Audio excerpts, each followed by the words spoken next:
મિત્રો, ચોમાસામાં ફરવાની મજા જ કંઈક અલગ છે. ચોમાસામાં ખાસ કરીને કુદરતી સૌંદર્યથી ભરપૂર સ્થળો વધારે ખીલી ઉઠે છે.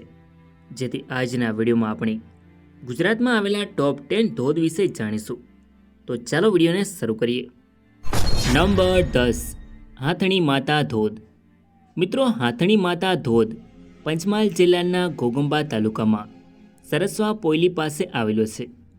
આ ધોધ ચોમાસામાં સોળે કળાએ ખીલી ઉઠે છે. પાવાગઢ દર્શન કરવા આવતા પ્રવાસીઓ અચૂક આ ધોધનું નયનરમ્ય દ્રશ્ય જોવાનું પસંદ કરે છે. આ સ્થળે 2 માર્ગોથી પહોંચી શકાય છે. પ્રથમ માર્ગ ઘોગંબાના બાગરોલ સરસવા થઈને જાય છે અને બીજો માર્ગ હાલોલથી પાવાગઢ અને શિવરાજપુર થઈને પણ આ ધોધ પર પહોંચી શકાય છે. નંબર 9, નીનાય ધોધ. મિત્રો, નીનાય ધોધ નર્મદા જિલ્લાના ડેડિયાપાડામાં આવેલો છે. આ ધોધ આશરે 20 ફૂટથી વધુ ઊંચેથી પડે છે. નીનાય ધોધ ગાઢ અને રમણીય જંગલોની વચ્ચે આવેલો છે. અહીં લોકો નહાવાની મજા તેમજ વીકેન્ડ પર હજારોની સંખ્યામાં લોકો આ જગ્યાની સુંદરતા જોવા ઉમટી પડે છે. નંબર 8, ઝરવાણી ધોધ. ઝરવાણી ધોધ એ ગુજરાતના નર્મદા જિલ્લામાં સુલપાણેશ્વર વન્યજીવ અભયારણ્યની અંદર આવેલું એક સુંદર પ્રાકૃતિક સ્થળ છે, જે સ્ટેચ્યુ ઓફ યુનિટીની નજીકમાં આવેલું છે. આ ધોધ લગભગ 25 મીટરની ઊંચાઈથી પડે છે. આ સ્થળ પિકનિક, ટ્રેકિંગ અને વન્યજીવ ફોટોગ્રાફી માટે આદર્શ છે. આ ધોધ સ્ટેચ્યુ ઓફ યુનિટીથી લગભગ 12થી 14 કિલોમીટર દૂર છે. નંબર 7, ઝાંઝરી ધોધ. ઝાંઝરી ધોધ અરવલ્લી જિલ્લાના બાયડ પાસે વાત્રક નદીના કિનારે આવેલો નયનરમ્ય ધોધ છે, જે બાયડથી આશરે 12 કિલોમીટર દૂર આવેલો છે. આ ધોધ ચોમાસામાં જીવંત થતાં ખૂબ જ નયનરમ્ય દ્રશ્યો સર્જાતા હોય છે. આ ધોધ પ્રવાસીઓ માટે આકર્ષણનું કેન્દ્ર છે. નંબર 6, શંકર ધોધ. મિત્રો, શંકર ધોધ ગુજરાતના વલસાડ જિલ્લામાં ધરમપુર નજીક આવેલું એક સુંદર પ્રાકૃતિક ધોધ છે.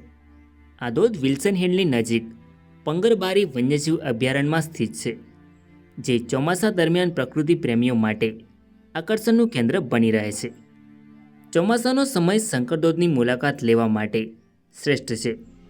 આ ધોધ ધરમપુરથી વિલ્સન હિલ તરફ જતા રસ્તે આવે છે. નંબર 5, રતનમહાલ ધોધ. રતનમહાલ ધોધ ગુજરાતના દાહોદ જિલ્લામાં આવેલું એક સુંદર પ્રાકૃતિક સ્થળ છે, જે રતનમહાલ સોલ્ટ બેર સેન્ચ્યુરીની નજીક સ્થિત છે. આ ધોધને નળદા ધોધ તરીકે પણ ઓળખવામાં આવે છે. આ ધોધ ગાઢ જંગલોમાં અને લીલીછમ હરિયાળી વચ્ચે આવેલો છે, જે પ્રકૃતિ પ્રેમીઓ અને ટ્રેકિંગ શોખીનો માટે આદર્શ સ્થળ છે. આ સ્થળે તમે સોલ્ટ બેર અને ચિત્તા જેવા વન્યજીવોનું નિરીક્ષણ પણ કરી શકો છો. આ ધોધ દેવગઢ બારિયાથી 30 કિલોમીટર અને દાહોદથી 60 કિલોમીટર દૂર સ્થિત છે. નંબર 4, જમજીર ધોધ.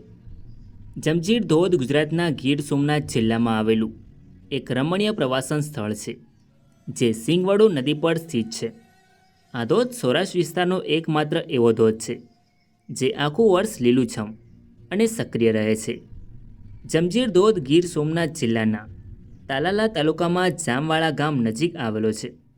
આ ધોધ લગભગ 30થી 40 ફૂટ ઊંચેથી પડે છે. નંબર 3, ચિમેર ધોધ.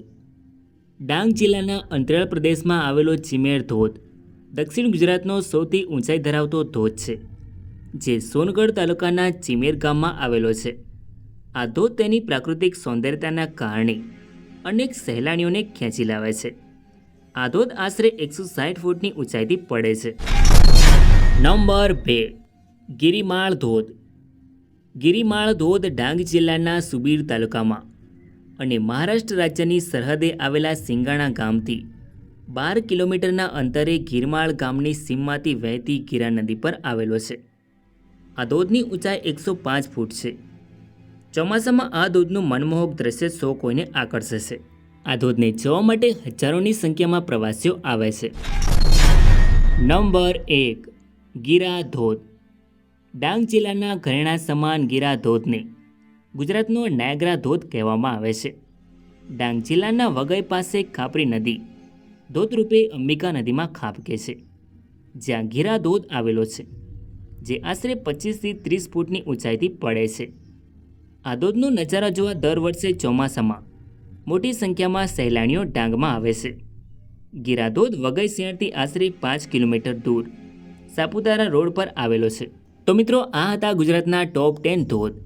આઈ હોપ કે તમને આ વિડીયો ગમ્યો હશે. વિડીયોને લાઇક કરીને ચેનલને સબસ્ક્રાઈબ જરૂર કરો. તો મળીએ એક નવા વિડીયોમાં. ધન્યવાદ.